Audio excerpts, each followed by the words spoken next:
Salve a todos, salve a todas. Mais uma vez, mais uma semana, mais uma terça-feira, hoje 15/9/2020, e estamos aqui dando prosseguimento aos relatos dos amigos espirituais. E hoje é o nosso terceiro relato, que vai contar um pouco das 24 horas de Ricardinho. Ricardinho é também um herê como Paulinha, 9 anos de idade, e esse tenho o privilégio, o prazer, a honra de trabalhar com ele, né? Ricardinho vai aqui no seu relato se apresentar, está muito próximo hoje também, querendo passar e fazer uma interação com uma querida que fez algumas perguntas referente às, às reencarnações, esse estar dos seres espirituais antes do processo do reencarne e, sobretudo, se eles absorviam, viam mais ou menos o que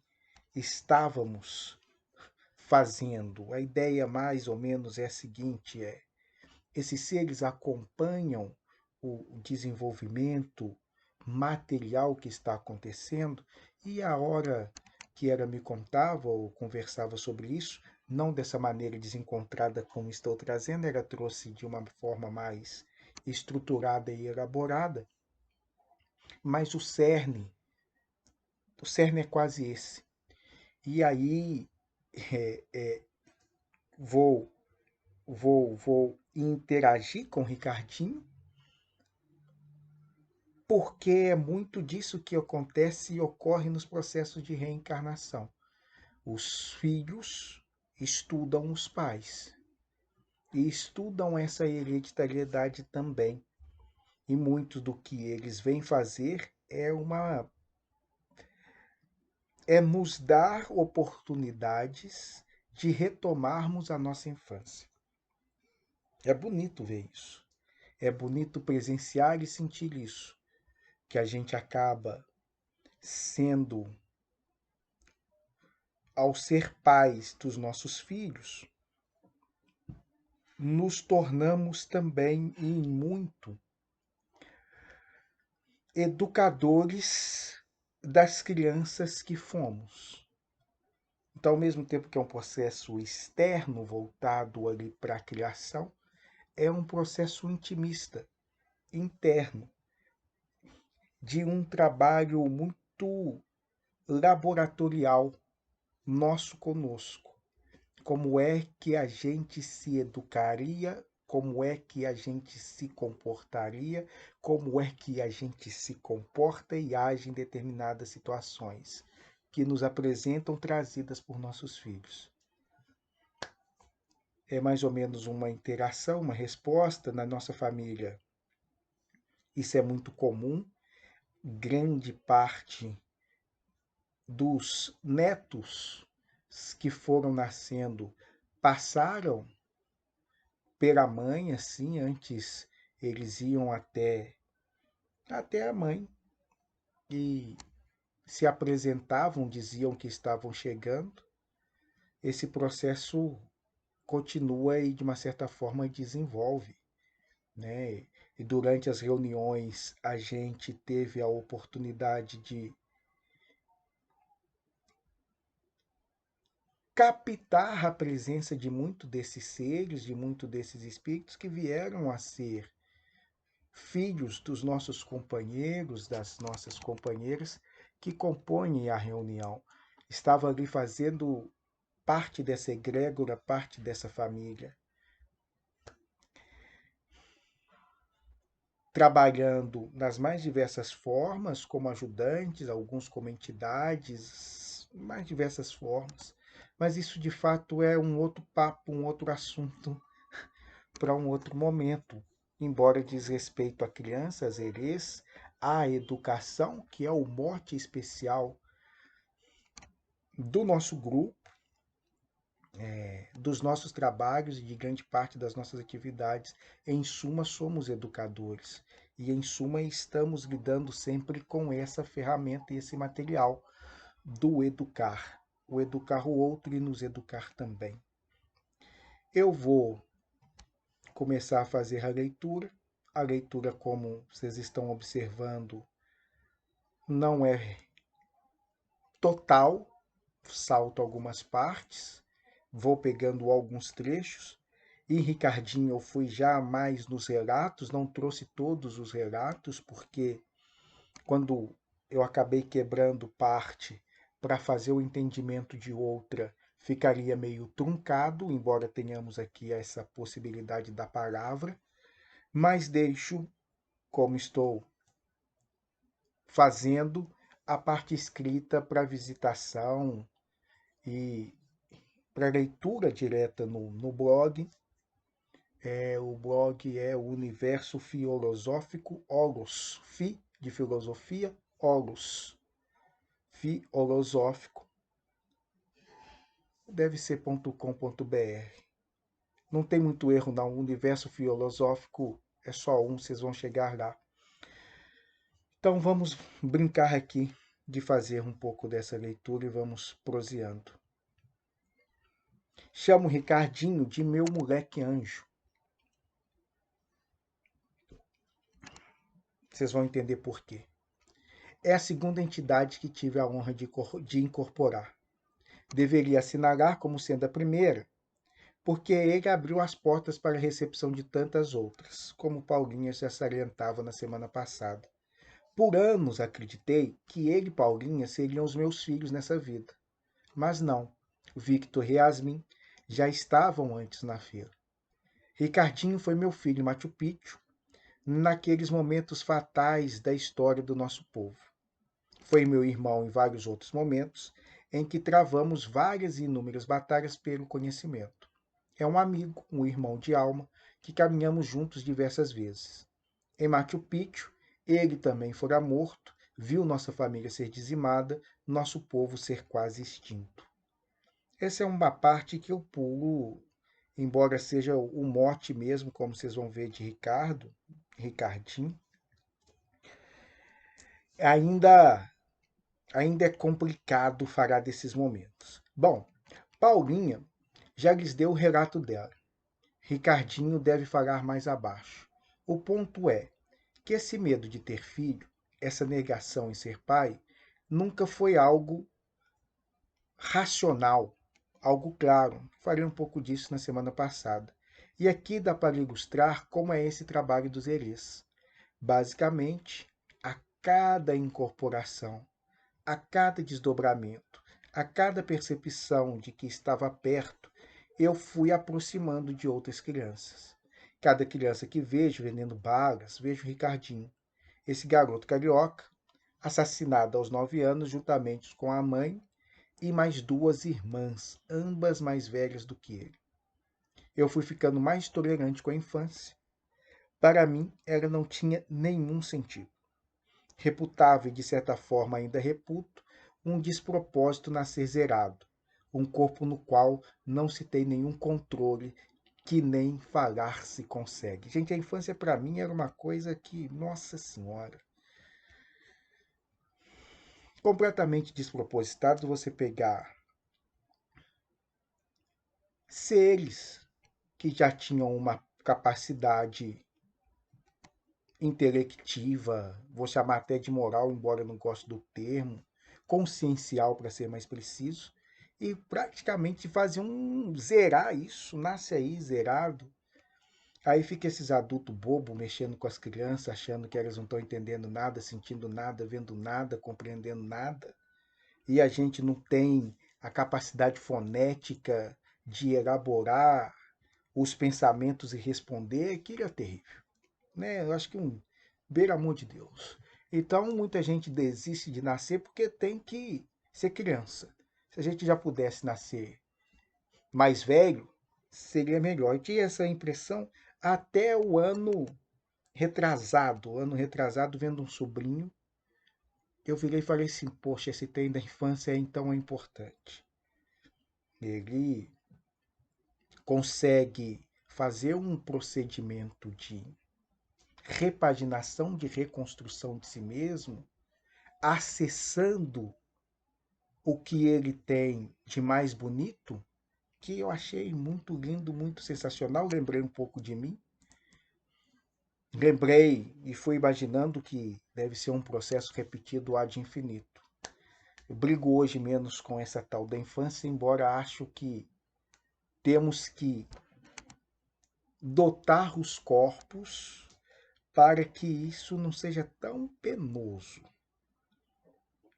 Esse procedimento não seja tão doloroso. O pessoal acha linda a infância, brincar, pular, cantar. Nossa Senhora. Ai, ai. Vou seguir. E aí eu sigo já trazendo a leitura da parte aqui de Ricardinho. Meu nome é Ricardinho. Eu sou da turma da Paulinha. Eu nasci, cresci e desencarnei no Rio de Janeiro. Show Carioca da Gema, do Morro de Dona Marta. Minha família foi chacinada, palavra doida, eu aprendi esses dias. Esses dias foram em 2003. Você deve estar pensando que foi ontem ou no mês passado, ou há 2 anos.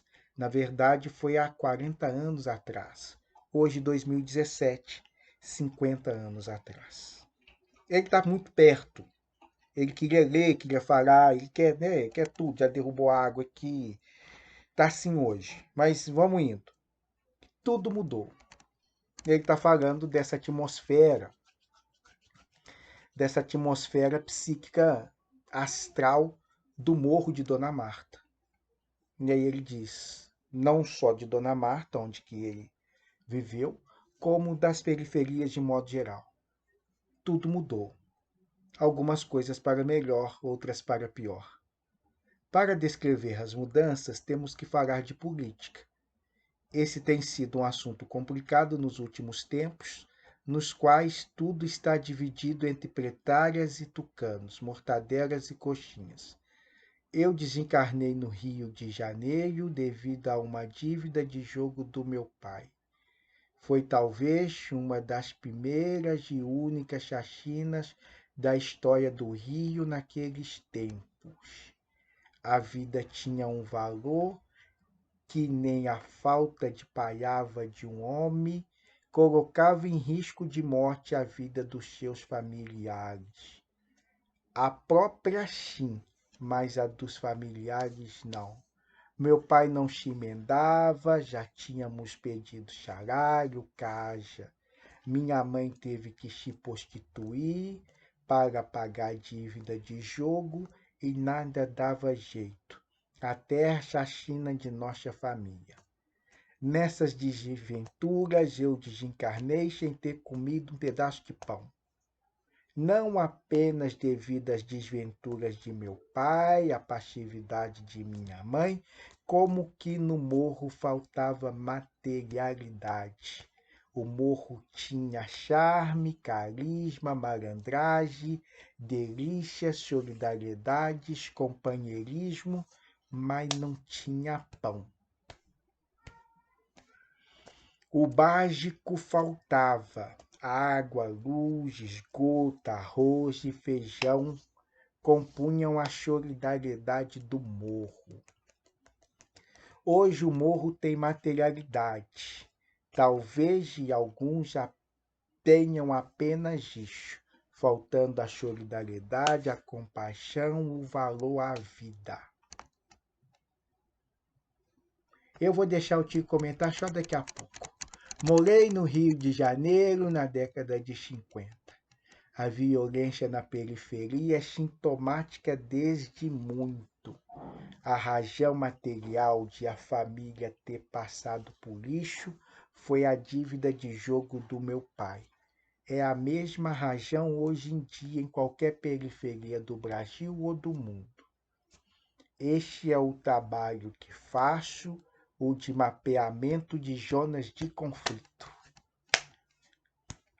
Este é meu trabalho, meu ofício. Eu fico mapeando as zonas de conflito, eu fico trabalhando nessas regiões de guerra, eu fico lá fazendo um estudo sociológico sobre tudo isso. É uma mistura de sociologia com antropologia, com um pouco agora de psicologia social. É os termos que vocês usam aqui na Terra para falar desses trabalhos. Eu gosto disso, é a minha forma de ajudar o planeta. Compreender os motes de violência, compreender os motes de dissídio, compreender as razões que as pessoas lutam, brigam e matam. E eu trabalho com ele, porque eu também já fui desse grupo do povo da violência e já fui hoje o povo desse povo que estuda a violência. Mas essas histórias só para depois. Não que se pode contar hoje, hoje já podia contar, mas é que as pessoas ainda não entendem quase nada. O tio, eu tô aqui porque o tio ficou olhando e ficou pensando e falou se essa parte não dá para ler, essa parte eu vou deixar escrita, porque ele tá até achando que foi ele que escreveu, mas não foi, fui eu mesmo que escrevi, é tudo eu que escrevi mesmo, é o que eu penso, é o que eu acho, é o que eu vivo e é o que eu estudo. Então eu vou deixar ele agora continuar, mas é porque tem uns pontos que eles chamam pontos de dor. Esse povo aí, pontos de dor. E essas dores a gente precisa de trabalhar. A violência é um ponto de dor muito cara para este planeta. A forma que as pessoas têm de resolver as coisas é sempre pelas vias mais doídas e dolorosas, sangrenta e sanguinária. E as pessoas têm medo disso. Nós não temos muito medo dessas coisas, sabe? Mas é por isso que não dá para ficar falando muito, principalmente na voz de Herê, e contando esses estudos sociológicos, antropológicos, mas eu vejo chacina e participo de chacina desde muito tempo. E aí, um determinado momento, a gente toma consciência e quer compreender por que a gente age assim. E uma das formas de fazer essa compreensão é por essa lei que também é muito violenta, que é a lei do karma. Não que o karma seja violento, é a forma que a gente vivencia o karma que é. A gente só acha que pode pagar se receber do contrário e o dobro. E não precisava ser assim. São esses estudos que a gente vai elaborando, que a gente vai tentando fazer as pessoas compreenderem. Se elas compreenderem isso, elas ajudam a gente a clarear um monte de coisa. Agora eu vou deixar o Tio continuar, que agora eu já falei o que eu precisava de falar. Agora ele vai dar conta, eu acho de continuar a falar as coisas que eu escrevi e não fui ele que escreveu. Fui eu que escrevi através de por intermédio dele. Ele vai explicar, como ele não vai, eu explico. Tem uns pontos que é muito parecido. Ele é meu irmão. Então é muito parecido que às vezes a gente vê como a gente percebe. Mas ele estuda outras coisas. Bem daquelas formas que tia Paulinha escreveu. E aí vocês ficam achando que tudo é seu e não deixa de ser, porque vocês que estão encarnados, o psiquismo é seus mesmo. Então fica achando, mas é e não é. Mas essas complicações depois os outros tios farão melhor. Agora eu quero parar de falar, dar beijo para vocês que estão aí vendo, ouvindo. As pessoas vão começar a ver e a ouvir e a gente precisa conversar. Principalmente as pessoas mais jovens. Depois a gente volta para apogiar mais. Esse é o trabalho que eu faço, o de mapeamento de zonas de conflito. As causas, as origens e as razões delas acontecerem individualmente e socialmente. Nós chegamos à conclusão de que a violência é uma doença ocasionada pela falta de comida, de bebida, de lazer, mas sobretudo de perspectiva. Perante a permanência dessa falta, o ser humano volta a ser animal, bicho, mas isso é assunto para as descobertas sociológicas que já começam a despontar para esse caminho. Só farei disso para salientar a necessidade de entender que a grande mudança se dá e se opera pela informação, pelo conhecimento. Tem vários estudos, várias questões das pessoas relacionando pobreza à violência, e a pobreza não gera violência, muito pelo contrário. Né? As pessoas conseguem viver sem as faltas materiais, mas diante da falta de sentido, da falta de perspectiva, nós nos tornamos violentos. É quase esse o mote, a linha que Ricardinho acaba seguindo algumas vezes. E é complicado tecer e falar sobre isso. Pelo menos para mim. Falta didática, falta recursos, falta linguagem para explicar essa coisa tênue.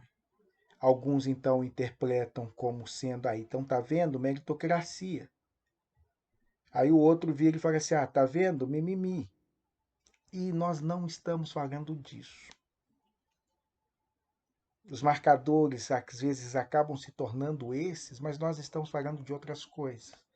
E as outras coisas que nós estamos falando é justamente de precisamos de autonomia, precisamos de educação, precisamos ampliar espaços de conhecimento em todas as esferas, em todos os âmbitos, para que o ser humano possa se expressar enquanto ser humano, e nessa expressividade é muito raro a gente lidar com os marcadores da violência. Tá, seguindo.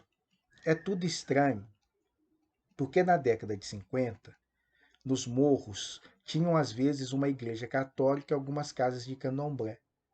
Vivia-se uma forte espiritualidade. Hoje se tem mais igrejas do que casas, mas Jesus é mais um produto material. Jesus é o que promete materialidade e não transcendência. Jesus é um produto a ser consumido, como cocaína, maconha, drogas, uísque, cerveja, TV a cabo e conexões wireless. Tirando algumas balas perdidas, alguns corpos no chão, materialmente, poucos lugares são melhores de morar do que o morro. No entanto, a atmosfera de apaziguamento, de frescor, de ternura tem dissipado, sumido. A materialização da renda proporcionou uma perda dos valores que sempre fez do morro um cantinho mais perto do céu. A lógica das drogas que seduz e arrasta milhares de seres, seja para sua venda, seja para o seu consumo, hipnotiza e ilude quanto ao verdadeiro sentido da existência, que longe de ser morrer sem comer pão, não deve ser a de achar que a vida de outro irmão vale menos do que a de um celular. Vale menos que o de um celular. Hoje, os jovens têm pão, as crianças têm pão e bolsas famílias. Para acalentar e matar a fome, precisamos criar sonhos além da matéria. Precisamos ensejar de novo que Cristo não é mercadoria, não está à venda, não se pode comprar, não se barganha, não se negocia. A partir disso, temos o ideal, bens materiais e espirituais lado a lado, condições e oportunidades de cada um ser aquilo que é, condições de cada um ofertar ao outro e ao mundo o que se é. As análises conjecturais, tanto da sociedade quanto dos grupos sociais, é um monte de predileção da minha alma. Dentro disso ainda, o meu recorte é a violência.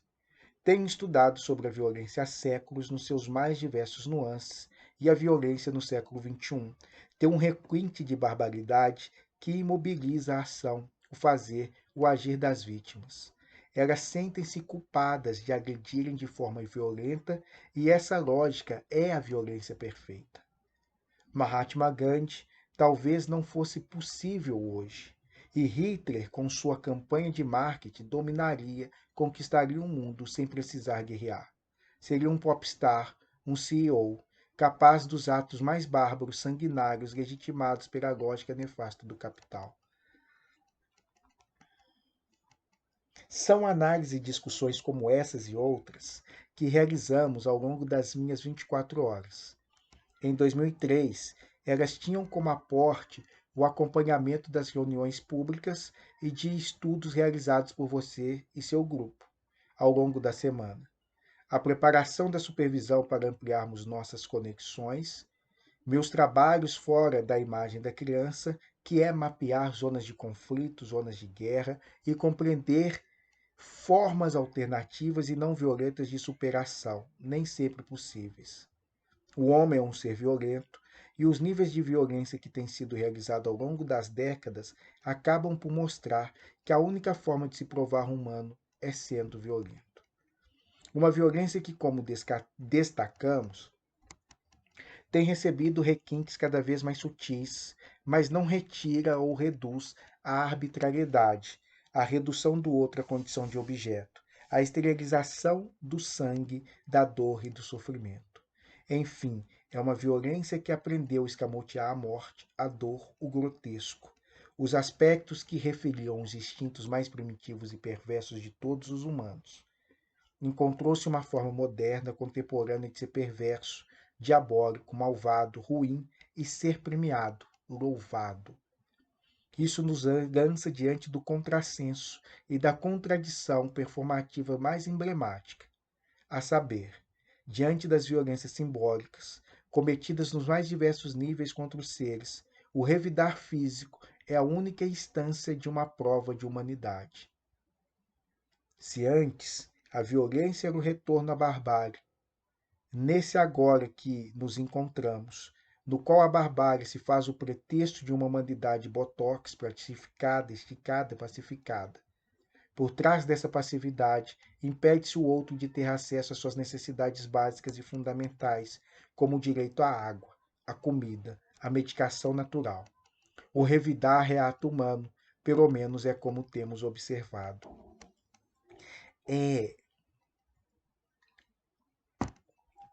Algumas, eu não sei quem vai estar vendo, e como que isso pode estar próximo ou distante do que em filosofia clínica a gente chama de bases categoriais, né, que é quase um espectro da sua realidade. Então eu não sei quem é que vai estar vendo isso ou lendo. Para quem está em determinados lugares, como por exemplo, vou pegar a nossa classe média, isso aqui não vai ter nenhum sentido. Nenhum. É como se estivéssemos fazendo uma ode à violência, e não é. Para quem estiver do outro lado da ponte, nessa zona de conflito, e é um conflito que quando a gente sai do asfalto e atravessa o morro, ou sobe o morro, a gente já o verifica e já o localiza. Ali, esse cenário ainda se faz mais nítido. mas ainda assim um pouco opaco. Ricardinho está falando aqui de Ruanda. Ele está falando de zonas de conflito, e sem entrar nas questões, embora não tenha como evitar, nas questões étnicas, o que ele está apontando é como que no mundo de modo geral e de forma generalizada, tem uma lógica que está impedindo as pessoas de beberem água, de terem acesso à água, beber água. E as pessoas, então, que se indignam com isto, recebem peixes como de terroristas. É esse deslocamento que ele tenta nos trazer e nos mostrar. Olha, o que vocês mapeavam como violência, como retorno à barbárie, filosoficamente, se vocês continuarem utilizando esses marcadores, vocês estão impedindo o outro ser humano de ser humano na sua condição mínima. Tomar água, comer é outra marcação. É quase isso que ele vai tentando apresentar aqui. E não sei até que ponto eu fui feliz na capacidade de explicar isso. Mas quando você está ao lado vendo, como apontando, olha aqui, e aí te mostra periferia do Rio. Olha aqui, periferia de Belo Horizonte. Vem para cá, Ruanda. Vem para cá, outras regiões de conflitos. Observa. Olha esses caras aí que vocês estão falando que eles são maus. Olha pelo que eles estão lutando. Olha esses caras aí que vocês estão falando que são bons. O que eles estão fazendo.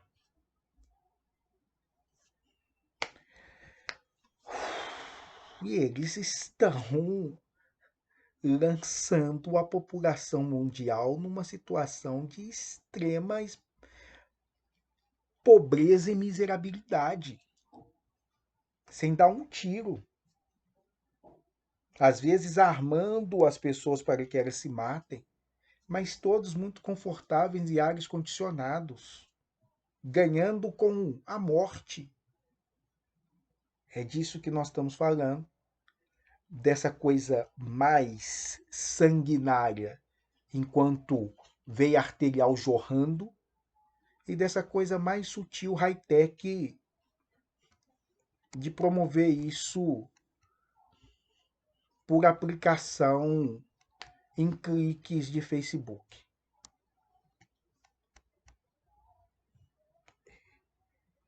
É mais ou menos isso. Pois bem, por favor, não estamos defendendo radicais extremistas fundamentalistas islâmicos cuja essência vibracional é idêntica dos radicais extremistas do capital. Estamos falando de grupos organizados que, compreendendo a lógica exploratória de alguns radicais capitalistas, se opõem a eles pelo direito à moradia, aos bens e recursos naturais e são assassinados, envenenados, desacreditados para que a lógica permaneça. Cadê o para que a lógica permaneça? Perdi. Uma lógica de miséria, de exploração, de descrença e desterro. A lógica que está nos morros com o tráfico, que está em milhares das igrejas pentecostais com os pastores, que está em muitos cultos de matrizes africana com os falsos pais e mães de santo, essa lógica não é violenta. Ela é a violência. Ela é a exploração em todos os níveis, em todos os pontos que ela se encontra. Ela deseja a exploração, a escravidão, a submissão, a penúria, a entrega de tudo, especialmente daquilo que não se tem. Cria-se uma lógica de ambição que é oposta à da prosperidade. Fabrica-se uma perspectiva de falta e de escassez em detrimento da partilha e da solidariedade. Busca-se e difunde-se o enriquecimento de um, seja moral, ético, financeiro, material, em detrimento à miséria de centenas. A lógica do dízimo representa bem essa arquitetura maldita, violenta, diabólica, de milhares darem o seu 10% para que poucos usufruam do suor coletivo de todos. Já imaginaram quais transformações sociais, econômicas poderiam ser realizadas se na administração desse fundo fosse novamente redistribuído para todos em forma de viagens, conhecimentos, informações e outros? Se o representante não fosse ladrão, e sim um representante de Jesus, mas o apelo deles é igual às do tráfico, que por sua vez é igual a dos grandes conglomerados. Eles servem a Mamon e, sendo assim, cultuam ao seu Deus, escravizam os desavisados, seduzem os esperançosos, iludem os desafortunados e calam, compram, matam, envenenam, intoxicam aqueles que deveriam e devem ser a voz do alto. De forma que fico nesses núcleos observando, estudando os dois. Ele falou dois, mas são três motes de violência. Mexe comigo. Porque é a exploração no seu nível mais cru e cruel.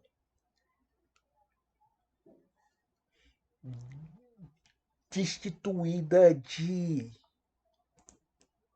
qualquer senso que não seja mesmo o da ganância, o do egoísmo, o bem usufruto de si mesmo. É assustador. E algumas pessoas estão vivenciando isso diretamente lá em loco. Essas coisas estão acontecendo agora, nesse momento, no mundo. O que a gente faz nas nossas ações espirituais, energéticas, às vezes sociais, é quase que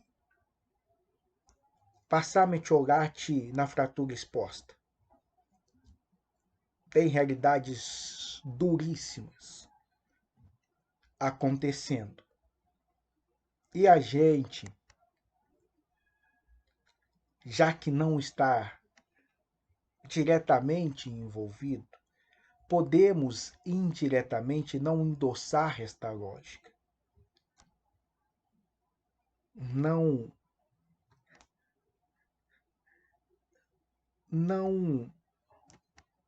incentivar essas perspectivas. Tá.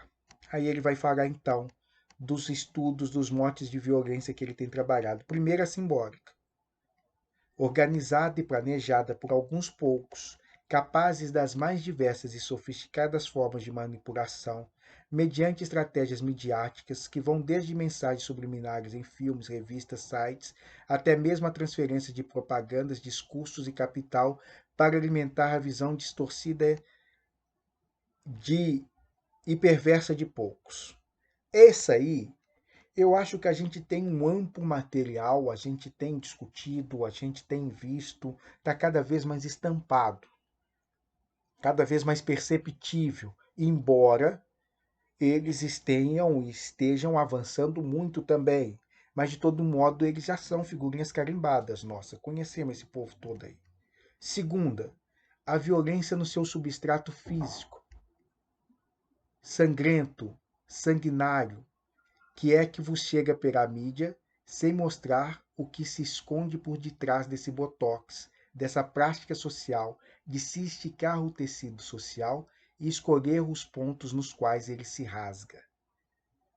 Esse é o que está despontando e desvelando.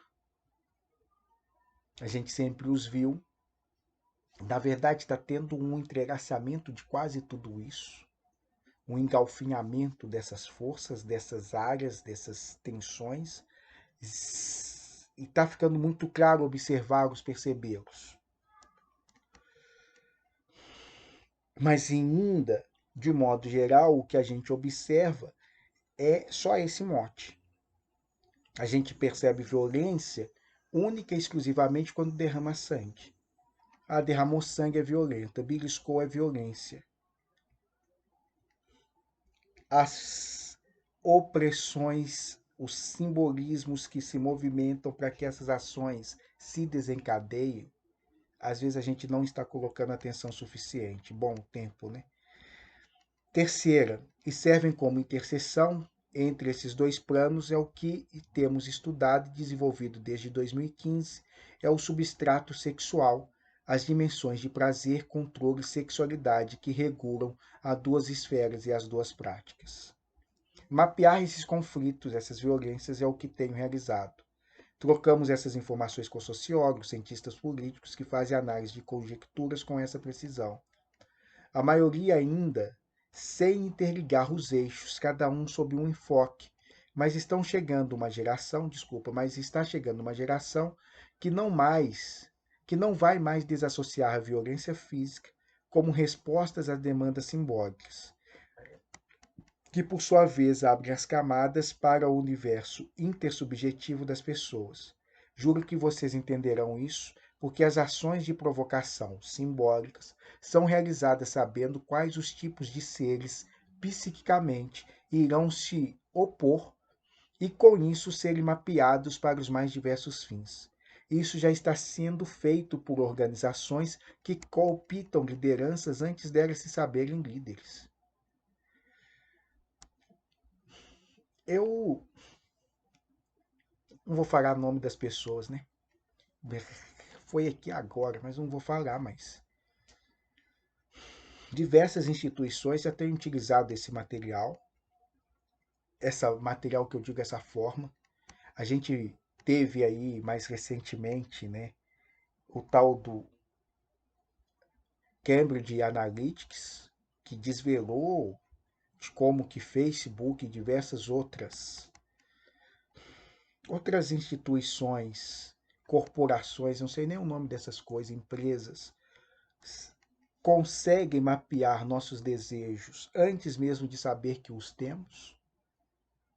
Conseguem, então, cada vez mais cedo, você tem diversas dessas incorporações fazendo esses projetos, não que não são, em sua idealidade, amigáveis e nem inocentes, muito pelo contrário, eles têm essa ferramenta de cooptação mesmo de lideranças, de seres que vieram para fazer transformação, mas que já estão sendo cooptados. Não tem outro termo, porque é na infância. Eles estão indo à África, eles estão indo nas periferias diversas do mundo, com muito dinheiro, com muitos recursos, com muitos projetos, recebidos então de braços abertos e fazendo um modelo educacional que deveria ser papel dos estados ou nossos enquanto educadores e cooptando esses seres para outras coisas. Estamos atentos, não é fácil nem é simples. Estamos atentos, que eu digo é eu atento. Não, gente, eu não tenho quase que nenhum envolvimento quanto a isso direto. Eu participo energeticamente dando aula aí em alguns lugares. Acabou. Não tem uma mobilização mais fecunda quanto a isso, na necessidade e urgência que isso deveria ter. O dilema das mídias sociais. Quem não viu, veja. Fala um pouco sobre isso. Privacidade hackeada ou democracia hackeada. Quem não viu, veja também. Fala um pouco disso. Os atuais bilionários do planeta. Vejam ações que esse povo anda promovendo. E são ações todas com belos discursos educacionais, mas que não promovem a autonomia de quase ninguém. são perigosos.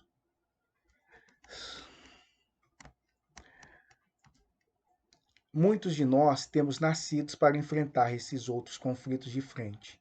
Os lugares físicos que eu mais me atenho são os tráficos no Rio de Janeiro e a contaminação disso na sociedade. Isso daí é coisa de livro, de outro filme, de outro momento. Um dia a gente faz isso, embora você tenha milhares de trabalhos muito bem feitos tocando isso. A construção coletiva e social dessa lógica criminosa eu venho estudando a partir de um comando da capital paulista. Outro foco que Ricardinho pega. Já a manifestação brutal dessa violência, estudo vendo os cartéis mexicanos. É outro ponto aí de referência. As sutilezas